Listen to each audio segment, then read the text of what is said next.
Hello ನಮಸ್ಕಾರ ಸ್ನೇಹಿತರೆ. ಭಾಗ್ಯ ಕುಸುಮ ಮಕ್ಕಳು ಎಲ್ಲರೂ ಕೂಡ ಮತ್ತೆ ವಾಪಸ್ ಮನೆಗೆ ಎಂಟ್ರಿ ಕೊಟ್ಟೇ ಬಿಟ್ರ. ಈ ಕಡೆ ತಾಂಡವ್ ಮನೆಗೆ ಎಂಟ್ರಿ ಕೊಟ್ಟದೆ, ಈ ಕಡೆ ತಾಂಡವ್ ಶ್ರೇಷ್ಠ ಬಿಗ್ ಶಾಕ್ ಆಗ್ತದಾರ. ಹತ್ತು ಕಡೆ ಆದಿ ಮತ್ತೆ ಭಾಗ್ಯ ಮದುವೆಗೆ ಮುಹೂರ್ತ ಫಿಕ್ಸ್ ಆಗ್ತದೆ. ಹಾಗಿದ್ರೆ ಏನಾಯ್ತು, ಏನ್ ಕತೆ ಇದು ಎಲ್ಲವನ್ನ ಕೂಡ ತಿಳ್ಕೊಬೇಕು ಅಂದ್ರೆ ಈಗಲೇ ನಮ್ಮ ಈ ಚಾನಲ್ನ ಸಬ್ಸ್ಕ್ರೈಬ್ ಮಾಡಿ, ಹಾಗೆ ಒಂದು ವಿಡಿಯೋವನ್ನ ಪೂರ್ತಿಯಾಗಿ ನೋಡುವುದನ್ನ ಯಾವುದೇ ಕಾರಣಕ್ಕೂ ಕೂಡ ಮರಿಬೇಡಿ.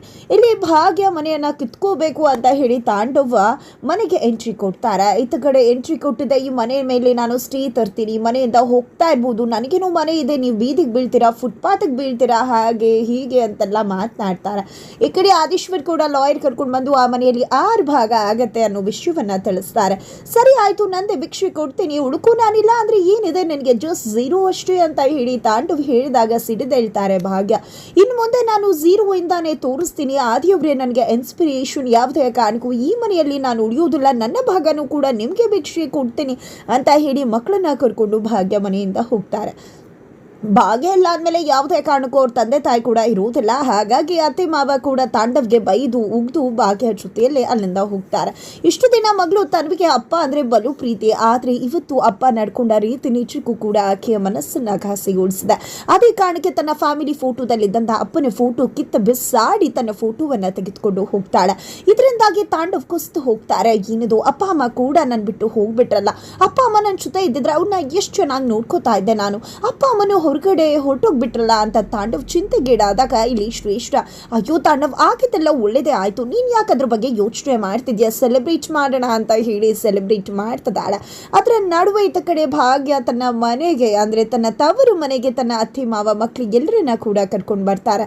ಇತ್ತ ಕಡೆ ಮನೆಯ ಒಂದು ಪರಿಸ್ಥಿತಿಗೆ ಮಕ್ಕಳು ತುಂಬಾ ಚೆನ್ನಾಗಿ ಒಕ್ಕುತ್ತಿದ್ದಾರೆ. ಬೆಳಿಗ್ಗೆ ಆಗ್ತಿದ್ದಾಗೆ ಇಷ್ಟು ದಿನ ಗೀಸರ್ ಸೋಲಾರ್ ನೀರನ್ನ ಯೂಸ್ ಮಾಡ್ತಿದ್ದಂತ, ಸ್ನಾನಕ್ಕೆ ಯೂಸ್ ಮಾಡ್ತಿದ್ದಂತ ಮಕ್ಕಳು ಇವತ್ತು ಕಾಯಿಸಿದ ನೀರನ್ನ ಯೂಸ್ ಮಾಡ್ತಿದ್ದಾರೆ. ಜೊತೆಗೆ ಪೇಸ್ಟನ್ನೇ ಹಾಕೊಳ್ಳೋಕೆ ಆಗ್ತಿಲ್ಲ, ಪೇಸ್ಟ್ ಖಾಲಿ ಆಗಿದೆ, ಬಟ್ ಅದರಲ್ಲೂ ಕೂಡ ತಾತ ಪೇಸ್ಟನ್ನ ಹಾಕೊಡ್ತಿದ್ದಾರೆ ಮಕ್ಕಳಿಗೆ. ಇದನ್ನೆಲ್ಲ ನೋಡಿದೆ ಮಕ್ಕಳಿಗೆ ಏನೋ ಒಂದು ರೀತಿ ಹೊಸ ಅನುಭವ ಆಗ್ತದೆ, ತುಂಬಾ ಚೆನ್ನಾಗಿದೆ, ತುಂಬಾ ಸೂಪರ್ ತಾತ ನೀನು ಅಂತ ಹೇಳಿ ಹಾಡಿ ಹೋಗ್ತಿದ್ದಾರೆ. ತದನಂತರ ಇತ್ತ ಕಡೆ ಕುಸುಮ ಅವರಂತೂ ಆದಿ ಮನಸ್ಸಲ್ಲಿ ಭಾಗ್ಯ ಮೇಲೆ ಶಾನೆ ಲವ್ ಇದೆ ಅಂತ ಹೇಳಿ ಮನಸ್ಸಿಗೆ ಅರ್ಥ ಮಾಡಿಸೋಕೆ ಟ್ರೈ ಮಾಡಿದ್ದಾರೆ. ಕೊನೆಗೂ ಕೂಡ ಆದಿಗೂ ಕೂಡ ಅರ್ಥ ಆಗಿದೆ ಭಾಗ್ಯ ಮೇಲೆ ತನಗೆ ತುಂಬಾ ಅಂದ್ರೆ ತುಂಬಾನೇ ಪ್ರೀತಿ ಇದೆ ಅಂತ ಹೇಳಿ. ಬಟ್ ಹೇಳ್ಕೊಳ್ಳೋದು ಹೇಗೆ ಅನ್ನೋದೇ ನಿಜಕ್ಕೂ ಕೂಡ ಅದಕ್ಕೆ ಕನ್ಫ್ಯೂಷನ್ ಆಗಿಬಿಟ್ಟಿದೆ. ಇದು ಎಲ್ಲದರ ನಡುವೆ ಭಾಗ್ಯಗೆ ಕಳೆದು ಹೋದಂಥ ಕಾಂಟ್ರಾಕ್ಟ್ ಮತ್ತೆ ಸಿಕ್ಕಿದೆ.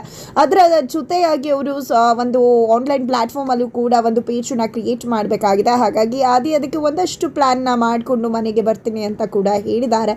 ಇತ್ತ ಕಡೆ ಬಡಿಗೆ ಆಗ್ತಿದ್ದಾಗೆ ಆ ಕಡೆ ತಾಂಡವ ಎಚ್ಚರ ಆದರೆ ಈ ಕಡೆ ಶ್ರೇಷ್ಠ ತಾಂಡವ್ ಕಾಫಿ ಮಾಡ್ಕೊಂಡು ಬಾ ತಾಂಡವ್ವ ಅಂತ ಹೇಳಿದಾಗ, ಇನ್ನು ನಾನು ಅಂದಾಗ ಹೌದು ನೀನೇ ಹೋಗಿ ಕಾಫಿ ಮಾಡ್ಕೊಂಡು ಬಾ ಅಂತ ಹೇಳಿ ಶ್ರೇಷ್ಠ ಹೇಳ್ತಾಳೆ. ನಂತರ ನಿದ್ರೆಗಣ್ಣಲ್ಲೂ ಕೂಡ ಎದ್ದು ಬರಬೇಕಾಗಿದೆ. ಇಷ್ಟು ದಿನ ಕೂತಲಿಗೆ ಬರ್ತಾ ಇತ್ತು ಕಾಫಿ ಗೀಫಿ ತಿಂಡಿ ಎಲ್ಲವೂ ಕೂಡ ಮೊದಲು ಶ್ರೇಷ್ಠ ಜೊತೆ ಇರೋಕ್ಕೂ ಮುನ್ನ.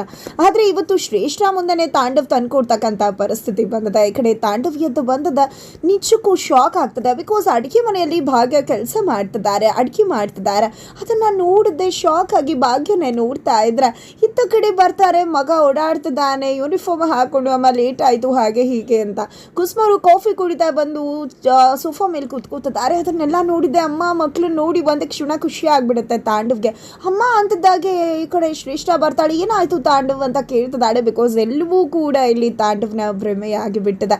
ತದನಂತರ ಇಲ್ಲಿ ಕಾಫಿ ಮಾಡಿಲ್ವಾ, ಸರಿ ಆಯಿತು ಅಂತ ಹೇಳಿ ಅಡುಗೆ ಮನೆಗೆ ಹೋಗ್ತಾಳೆ ಶ್ರೇಷ್ಠ. ಕಾಫಿ ಮಾಡೋಕೆ ಅಲ್ಲಿ ಯಾವುದೇ ಲೈಟರ್ ಕಾಣಿಸ್ತಿಲ್ಲ. ಹಾಗಾಗಿ ಅಡ್ಗೆ ಅದು ದೇವರ ಮನೆಗೆ ಹೋಗಿ ಬೆಂಕಿ ಪೊಟ್ಟನ ತೊಗೊಂಡು ಬರೋಣ, ಮ್ಯಾಚ್ ಬಾಕ್ಸ್ ಅಂತ ಅನ್ಕೊಂಡಿದ್ದೆ. ದೇವ್ರ ಮನೆಗೆ ನುಗ್ತಾ ಇದ್ರೆ ಏನು ಮಾಡ್ತಿದ್ಯಾ ಶ್ರೇಷ್ಠ, ಅಡುಗೆ ಮನೆಗೆ ಹೋಗೋದೇ ತಪ್ಪು, ಸ್ನಾನ ಮಾಡಿದೆ ಅಂಥದ್ರಲ್ಲಿ ನೀನು ದೇವರ ಮನೆಗೆ ನುಗ್ತಿದ್ಯಾ ಅಂದಾಗ ಏನು ಮಾತಾಡ್ತಿದ್ಯಾ ತಾನೆ, ಓಬಿರಾಯನ್ ಕಾಲ ಥರ ಮಾತಾಡ್ತಿದ್ಯಲ್ಲ, ಇವತ್ತು ಅದೆಲ್ಲ ಬೇಕಾ, ಅದರಲ್ಲಿ ಏನಿದೆ ಅಂತ ಹೇಳಿ ಒಳಗಡೆ ನುಗ್ಗೇ ಬಿಡ್ತಾಳೆ ದೇವ್ರ ಮನೆ ಒಳಗಡೆ ಶ್ರೇಷ್ಠ.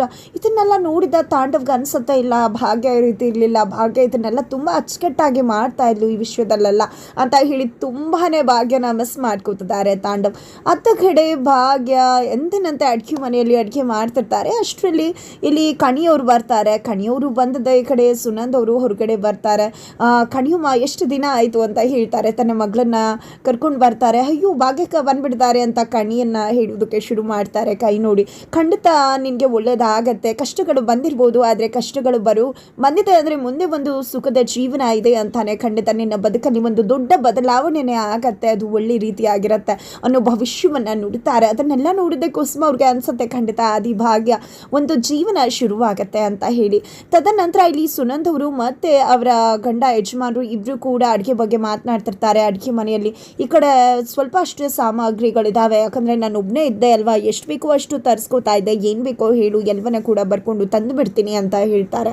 ಸರಿ ಆಯಿತು, ಒಂದು 5 kg ಅಕ್ಕಿ ಬರ್ಕೊಳ್ಳಿ, ಬೇಳೆ ಬರ್ಕೊಳ್ಳಿ, ಹಾಗೆ ಹೀಗೆ ಅನ್ಬೇಕಿದ್ರೆ ಒಂದೊಂದಕ್ಕೂ 260 ರೂಪಾಯಿ 260 ರೂಪಾಯಿ, ಎಣ್ಣೆ ಎಷ್ಟು ಬೇಕು, ಒಂದು 3 ಲೀಟ್ರ್ ತರೋಣವಾ ಅಂತ ಹೇಳಿ ಎಲ್ಲದಕ್ಕೂ ಕೂಡ ಲೆಕ್ಕ ಹಾಕ್ತಾರೆ. ಏನ್ರಿ ಇದು ಸಾಮಗ್ರಿ ಬರ್ಕೊಳ್ಳೋದು ಹೋಗಿ ಅದನ್ನು ಬಿಟ್ಟು ಈ ರೀತಿ ರೇಟ್ ಎಲ್ಲ ಹೇಳ್ತಿದ್ರಲ್ಲ, ಅದನ್ನು ಕೇಳಿಸ್ಕೊಂಡ್ರೆ ಬೀಗರು ಮತ್ತು ಮಗಳು ಏನು ಅನ್ಕೊಳ್ಳೋದಿಲ್ಲ ಅಂತ ಹೇಳಿದಾಗ ಅಯ್ಯೋ ಹಾಗಲ್ವೇ, ಈ ಮೊದಲಾಗಿದ್ರೆ ಬೇರೆ ರೀತಿ ಈಗ ಏನೇ ಮಾಡಿದ್ರು ಲೆಕ್ಕಾಚಾರ ಹಾಕಿನೇ ನಾವು ಅಡುಗೆ ಮಾಡಬೇಕಾಗತ್ತೆ, ಲೆಕ್ಕಾಚಾರ ಹಾಕಿನೇ ಖರ್ಚು ಮಾಡಬೇಕಾಗತ್ತೆ. ಈ ಕಡೆ ಭಾಗ್ಯ ಪಾಪ ಫೀಸ್ ಕಟ್ಟಬೇಕು, ಅವರ ಮಕ್ಕಳು ಭವಿಷ್ಯ ನೋಡಬೇಕು, ಅವಳ ಒಂದು ಬಿಸ್ನೆಸ್ ಇದೆ ಎಲ್ಲವನ್ನೂ ಕೂಡ ನೋಡಬೇಕು, ಅವಳನ್ನೇ ಹೋಗಿ ಕೇಳೋಕ್ಕಾಗತ್ತಾ?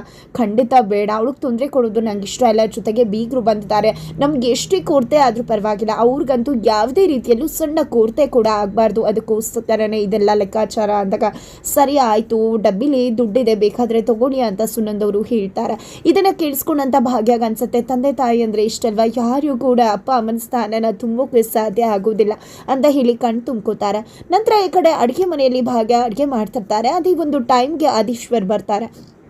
ಆದೀಶ್ವರ್ ಬಂದಿದ್ದ ಈ ಕಡೆ ಕುಸುಮವರು ಏನು ಇಟ್ಕೊಂಡು ಬಂದಿದ್ಯಾ ಆದಿ, ರೋಸ್ ಕೈಯಲ್ಲಿ ಇಟ್ಕೊಂಡು ಬರ್ತೀಯಾ ಅಂದರೆ ಇದನ್ನೆಲ್ಲ ಇಟ್ಕೊಂಡು ಬಂದುಬಿಟ್ಟಿದ್ಯಲ್ಲ ಅಂದಾಗ ಏನು ಗೆಳತಿ ಏನು ಮಾತಾಡ್ತಿದ್ರ ನೀವು ಅಂದಾಗ ನಾನು ಕರೆಕ್ಟಾಗೇ ಮಾತಾಡ್ತಿದ್ದೀನಿ ಆದಿ ಅಂತ ಹೇಳ್ತಿದ್ದಾರೆ. ಅದೆಲ್ಲ ಭಾಗ್ಯ ಅವ್ರಿಗೆ ಪ್ರೀತಿ ಇದೆ ಅನ್ನೋದು ಗೊತ್ತಾದ್ಮೇಲೆ ಖಂಡಿತ ನಂಗೆ ತುಂಬ ಭಯ ಆಗತ್ತೆ, ಏನಾದರೂ ಹೇಳಿ ಸ್ನೇಹ ಸಂಬಂಧ ಕೂಡ ಹಾಳಾಗ್ಬಿಟ್ರೆ ಅದನ್ನು ಬೇರ್ ಮಾಡ್ಕೊಳ್ಳೋ ಸಾಮರ್ಥ್ಯ ನನಗಿಲ್ಲ ಅಂತ ಹೇಳ್ತಾರೆ. ಆ ರೀತಿ ಏನೂ ಆಗೋದಿಲ್ಲ, ಭಾಗ್ಯಗೆ ನಿನ್ನ ಮೇಲೆ ತುಂಬ ಅಂದರೆ ತುಂಬ ಪ್ರೀತಿ ಇದೆ ಅಂದಾಗ ಅದು ಸಾಬೀತಾಗಲಿ ಆಮೇಲೆ ಮುಂದುವರಿಯೋಣ ಅಂತ ಅದೇ ಹೇಳ್ತಾರೆ. ಬಾ ಈಗಲೇ ಸಾಬೀತು ಮಾಡ್ತೀನಿ ನಿನಗೆ ಭಾಗ್ಯಗೆ ನಿನ್ನ ಮೇಲೆ ಎಷ್ಟು ಪ್ರೀತಿ ಇದೆ ಅಂತ ಹೇಳಿ ಕರೆದುಕೊಂಡು ಬರ್ತಾರೆ. ನೋಡು ಭಾಗ್ಯ ಅರಿದಾಳೆ, ಈಗ ಬಂದ್ರ ಅಂತ ನಿನ್ನ ಮನೆ ಕೇಳ್ತಾಳೆ, ಜಸ್ಟ್ 3 ಹೆಜ್ಜೆ ಇಡೋದ್ರ ಒಳಗಡೆ ಅಂತ ಹೇಳಿ ಆದಿಗೆ ಕುಸುಮ ಅವರು ಚಾಲೆಂಜ್ ಹಾಕ್ತಾರೆ. ಇದ ಕಡೆ ಆದಿ ಖಂಡಿತ ಅದಂತೂ ಸಾಧ್ಯನೇ ಇಲ್ಲ, ಅವ್ರಿಗೆ ಗೊತ್ತಿಲ್ಲ ನಾನು ಬಂದಿರೋದು, ಅದೇ ಹಂಗೆ ಕೇಳ್ಬಿಡ್ತಾರೆ ಅಂದಾಗ ನೋಡು 3 ಹೆಜ್ಜೆ ಇಡು ಅಂತ ಹೇಳ್ತಾರೆ. 1 ಇಡ್ತಾರೆ, ಸೌಂಡ್ ಮಾಡದೇ ಇರುವಾಗ 2 ಇರ್ತಾರೆ, ನೋಡಿದ್ರಾ ಇಲ್ಲ ಅಂತ ಅದೇ ಹೇಳ್ತಿದ್ದಾರೆ. 3ನೇದು ಇಡಬೇಕು. ಬಟ್ ಅಷ್ಟರಲ್ಲಿ ಭಾಗ್ಯ ಏನಾದಿ ಅವರ ಯಾವಾಗ ಬಂದ್ರಿ ಅಂತ ಕೇಳಿದ ತಕ್ಷಣ ಅದಕ್ಕೆ ಶಾಕ್ ಆಗಿಬಿಡುತ್ತೆ. ತದನಂತರ ಏನು ಮಾಡ್ತಿದ್ರಿ ಏನಿದೆಲ್ಲ ಅಂತ ಕೇಳಿದ ತಕ್ಷಣ ಇಬ್ಬರು ಕೂಡ ಪ್ರೀತಿ ವಿಷಯ ಗೊತ್ತಾಗೋಯ್ತಾ ಅಂತ ಹೇಳಿ ಶಾಕ್ ಆದರೆ ಈ ಕಡೆ ಕೈಯಲ್ಲೇನು ಅಂತ ಭಾಗ್ಯ ಕೇಳ್ತಾರೆ. ಅದೇ ವಿಡಿಯೋ ಮಾಡಬೇಕು ಅಂತ ಸೋಷಿಯಲ್ ಮೀಡಿಯಾ ಅಂತ ಹೇಳಿದಲ್ಲ, ಅದಕ್ಕೆ ಪ್ರಿಪ್ರೇಷನ್ ಮಾಡ್ಕೊಂಡು ಬಂದಿದ್ದೀನಿ ರೀಲ್ಸ್ ಮಾಡೋಕ್ಕೆ ಅಂದ ತಕ್ಷಣ ಮಕ್ಕಳು ಇಬ್ಬರು ಬಂದಿದ್ದೆ, ಆ ಲೈಟು ಗೀಟು ಎಲ್ಲನೂ ಕೂಡ ಕಿತ್ಕೊಂಡ್ಬಿಡ್ತಾರೆ. ನಂತರ ಹೌದಾ ಸರಿ ಆಯಿತು, ಅಡುಗೆ ಮಾಡ್ತಿದ್ದೆ, ಟೇಸ್ಟ್ ಹೇಗಿದೆ ನೋಡಿ, ಉಪ್ಪು ಖಾರ ಕರೆಕ್ಟ್ ಆಗಿದೆಯಾ ಅಂತ ಹೇಳಿ ಭಾಗ್ಯ ಅದಕ್ಕೆ ತೋರಿಸ್ತಾರೆ. ನಂತರ ಅದನ್ನು ನೋಡಿದೆ ಭಾಗ್ಯ ನಡ್ಕೊಂಡು ರೀತಿಗೆ ಕುಸುಮವ್ರು ಖುಷಿ ಆಗಿಬಿಡುತ್ತೆ. ನಂತರ ಸೂಪರ್ವಾಗಿದೆ ಅಂತ ಆದಿ ಹೇಳ್ತಾರೆ. ನಂತರ ಆದಿನ ಕರ್ಕೊಂಡು ಹೋಗಿದ್ದೆ, ನೋಡ್ತೀಯಾ ಆದಿ ಆಕೆ ಎಲ್ಲರನ್ನ ಕೂಡ ಕೇಳ್ಬೋದಿತ್ತು, ಯಾರಾದರೂ ಇದ್ರೂ ಟೇಸ್ಟ್ ಕೇಳೋದಕ್ಕೆ, ಬಟ್ ಆಕೆ ನಿನ್ನನ್ನು ಯಾಕೆ ಹೇಳಿದ್ಲೇಲೋ, ಆಕೆಗೆ ನಿನ್ನ ಮೇಲೆ ಅಷ್ಟು ನಂಬಿಕೆ ವಿಶ್ವಾಸ ಪ್ರೀತಿ ಇದೆ ಅದಕ್ಕೋಸ್ಕರ ಅಂತ ಹೇಳ್ತಾರೆ. ಏನಿದು ಗೆಳತಿ ಅಂತ ಹೇಳ್ತಿದ್ದಾಗೇ ಆ ಕಡೆಯಿಂದ ಅಪ್ಪ ಕಾಲ್ ಮಾಡ್ತಾರೆ. ಅಯ್ಯೋ ಅಪ್ಪ ಕಾಲ್ ಮಾಡೋಕೆ ಹೇಳಿದ್ರು, ರಿಸೀವೇ ಮಾಡಿಲ್ವಲ್ಲ, ಕಾಲ್ನೇ ನಾನು ಬ್ಯಾಕ್ ಮಾಡಲಿಲ್ವಲ್ಲ ಅಂತ ಹೇಳ್ಕೊಂಡೆ ಅಪ್ಪಗೆ ಕಾಲ್ ಮಾಡ್ತಾರೆ. ನಂತರ ಕಾಮತ್ ಅವರು ಭಾಗ್ಯ ಅಪ್ಪಂಗೆ ಕೊಡು ಮಾವಂಗೆ ಕೊಡು ಅಂತ ಹೇಳ್ತಾರೆ. ಸರಿ ಆಯಿತು ಅಂತ ಆದಿಯವರು ಕೊಡ್ತಾರೆ. ಹೇಗಿದ್ದೀರಾ, ಆರಾಮಾಗಿದ್ದೀರಾ, ಏನಾದರೂ ಖಂಡಿತ ನಿಮಗೆ ಈ ರೀತಿ ಆಗಬಾರ್ದಿತ್ತು, ಎಂಥ ಮಗಂಗೆ ಜನ್ಮ ಕೊಟ್ರಿ ಬೇಜಾರು ಮಾಡ್ಕೋಬೇಡಿ, ತಾಂಡವ್ ಬಗ್ಗೆ ಈ ರೀತಿ ಮಾತಾಡ್ತಿದ್ದೀನಿ ಅಂತ ಅಂದಾಗ ಕುಸುಮರು ಅಯ್ಯೋ ಅವ್ನು ಮಾಡಿದ್ದು ಅದೇ, ಅದರಲ್ಲಿ ಏನಿದೆ ಬೇಜಾರು ಮಾಡ್ಕೊಳ್ಳೋಕೆ ಅಂತ ಹೇಳ್ತಾರೆ. ಆದರೆ ಕೂಡ ನಮ್ಮ ಮಗ ಈ ರೀತಿ ಇಲ್ಲ ಅಂದಿದ್ರೆ ನಮಗೆ ಇಂಥ ಬದುಕು ಬರ್ತಿರ್ಲಿಲ್ಲ, ಹಾಗಂತ ನಾವು ಚೆನ್ನಾಗಿಲ್ಲ ಅಂತಲ್ಲ, ಬಟ್ ಮಗ ಸೊಸೆ ಚೆನ್ನಾಗಿರ್ತಿದ್ರು, ಅವ್ರ ಜೊತೆ ಇರ್ಬೋದಿತ್ತು ಅಂತಷ್ಟೇ. ಈಗಲೂ ನಮ್ಮ ಭಾಗ್ಯ ನಮ್ಗೆ ತುಂಬ ಚೆನ್ನಾಗಿ ನೋಡ್ಕೊತಿದ್ದಾರೆ ಅಂತ ಹೇಳ್ತಾರೆ ಧರ್ಮ ಅಂಕಲ್. ನೀವೇನಾದ್ರು ಹೇಳಿದ್ರೆ ಆ ತಾಂಡವ್ಗೆ ಹೇಗೆ ಆ್ಯಕ್ಷನ್ ತೊಗೋಬೇಕು ಅಂತ ಗೊತ್ತದೆ, ಅವ್ನಿಗೆ ಸರಿಯಾಗಿ ಪಾಠ ಕಲಿಸ್ತೀನಿ ಅಂತ ಕಾಮತ್ ಅವರು ಹೇಳೋದಕ್ಕೆ ಏನೂ ಕೂಡ ಬೇಡ, ಅವ್ನ ಪಾಡಿಗೆ ಅವನಿರಲಿ, ನಮ್ಮ ಪಾಡಿಗೆ ನಾವು ಇರ್ತೀವಿ ಅಂತ ಹೇಳ್ತಾರೆ. ಸರಿ ಆಯಿತು ನೀವು ಚೆನ್ನಾಗಿದ್ರ ಅಂದರೆ ಅಷ್ಟೇ ಸಾಕು ಅಂತ ಹೇಳಿ ಕಾಮತ್ ಅವರು ಕಾಲ್ ಕಟ್ ಮಾಡ್ತಾರೆ.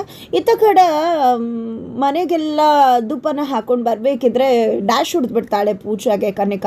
ಈ ಕಡೆ ಧೂಪ ಎಲ್ಲ ಬಿದ್ದು ಹೋಗಿಡುತ್ತೆ, ಏನು ಕಣ್ಣು ಕಾಣಿಸಲ್ವಾ, ನಾನಾದರೂ ಧೂಪ ಹೊಗೆ ಹಾಕೊಂಡು ಬರ್ತಿದ್ದೆ, ನೀನು ಫೋನ್ನ ತಡಿಬೋದಿತ್ತಲ್ವ ನೋಡೋದನ್ನ ಅಂದಾಗ ಏನು ಮಾತಾಡ್ತಿದ್ಯಾ, ನಾನು ಬಿಸ್ನೆಸ್ ಮಾಡ್ತಾ ಇದ್ದೀನಿ, ಹೊರಗಡೆ ಹೋಗಿ ಬರ್ತೀನಿ, ಮನೇಲಿ ಕುತ್ಕೊಂಡು ತಿನ್ನೋಳು ನೀನು, ನನಗೆ ನೀನು ರೆಸ್ಪೆಕ್ಟ್ ಮಾಡಬೇಕು, ನನಗೆ ನೀನು ಅಡ್ಜಸ್ಟ್ ಆಗಬೇಕು, ನಿನಗೆ ನಾನಲ್ಲ ಅಡ್ಜಸ್ಟ್ ಆಗೋದು ಅಂತ ಹೇಳಿ ಕನಕ ಹೇಳಿದಾಗ ಈ ಕಡೆ ಕಿಶನ್ ಕೂಡ ಬಂದಿದ್ದೆ, ನೀನು ಅವಳ ಜೊತೆ ಮಾತಾಡಬೇಡ, ಮಾತಾಡ್ಕೊಂಡು ಹೋದರೆ ಬೆಳೀತಾನೆ ಹೋಗುತ್ತೆ ಪೂಜಾ ಅಂದ ತಕ್ಷಣ ಪೂಜಾಗೆ ಕೋಪ ಬಂದು ಅಲ್ಲಿಂದ ಕೊಟ್ಬಿಡ್ತಾಳೆ. ತದನಂತರ ಈ ಕಡೆ ರೀಲ್ಸ್ ಎಲ್ಲ ಮಾಡಿದ್ದಾರೆ, ಅಪ್ಲೋಡ್ ಮಾಡಿದ್ದಾರೆ, ಬಟ್ ಯಾವುದೇ ರೀತಿ ವ್ಯೂಸ್ ಬಂದಿಲ್ಲ. ತುಂಬ ಬೇಜಾರ ಆಗ್ತಿದೆ ಮಕ್ಕಳು, ಎಲ್ರಿಗೂ ಕೂಡ. ಆಗ ಏನು ಯೋಚನೆ ಮಾಡಬೇಡಿ ಮಕ್ಕಳ, ಮನೆ ಹತ್ರನೇ ಒಂದು ಮೆಸ್ ಶುರು ಮಾಡೋಣ ಅಂತ ಹೇಳ್ತಿದ್ದಾರೆ. ಹಾಗಿದ್ರೆ ಮುಂದೇನಾಗುತ್ತೆ ತಿಳ್ಕೋಬೇಕು ಅಂದರೆ ಮುಂದಿನ ವಿಡಿಯೋಗೋಸ್ಕರ ವೆಯ್ಟ್ ಮಾಡೋದನ್ನು ಮರಿಬೇಡಿ.